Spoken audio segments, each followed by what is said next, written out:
At some point, something shifts. You realize not everything needs context. Not everyone needs to understand you. You say what you mean. You stop when you're done. No is a full statement. You stop over explaining yourself. You don't rush to fill the silence. So here's the deal. You already know what put together looks like for you. You're not guessing every morning while you dress. You're not dressing for who might be in the room or who you might meet in the boardroom or in the office or in whatever space it might be. You're not changing personalities like a costume party.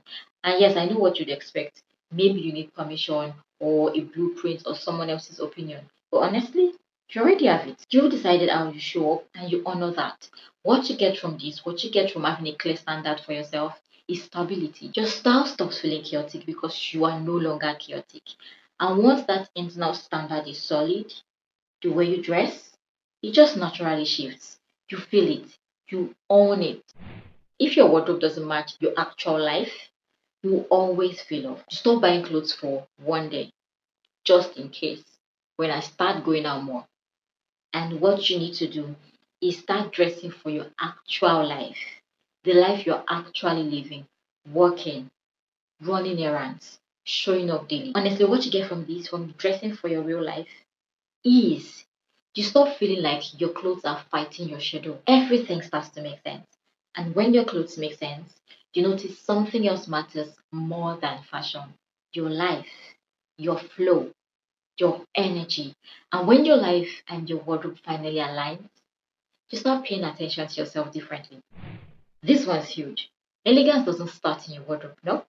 I'd always thought it did, but honestly, it doesn't. It starts with you. Clean skin, neat hair, good posture, a body that looks well rested, not rushed. What you get from doing this?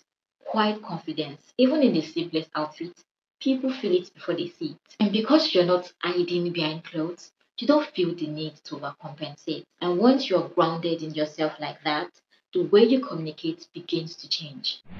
At some point, something shifts. You realize not everything needs context. Not everyone needs to understand you. You say what you mean.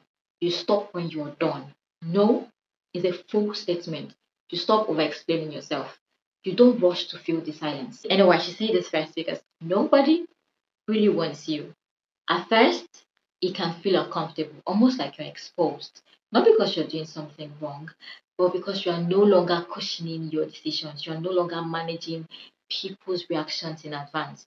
You're just standing there, letting your words be enough. And that takes getting used to. But the interesting part, what you get from doing this: authority, real authority. People listen closely, more closely, when you speak less. Your words start to carry weight because they are no longer buried under explanation. You stop negotiating your presence, and you'll notice the same discernment showing up everywhere else, in what you choose to own, in what you keep, in what you choose to let go of. Less clutter, less justification, more intention. And once that clicks, choosing what fits you becomes second nature. And that is exactly where the next habit comes in. You're no longer impressed by options. You care about fit, comfort, proportion. If something looks good but feels wrong, you leave it. And yes, I know it seems small, but this is huge. What you get from doing this: alignment. You're not adjusting yourself all day. You move freely, you sit properly, you walk with ease. And you see that physical ease? It starts to ripple into how you carry emotions too. You feel steadier, lighter, calmer. And once you start to feel steady, when your body feels at ease, your emotional responses naturally shift too. Now, this doesn't mean you don't feel, it means you don't spill. You pause before reacting.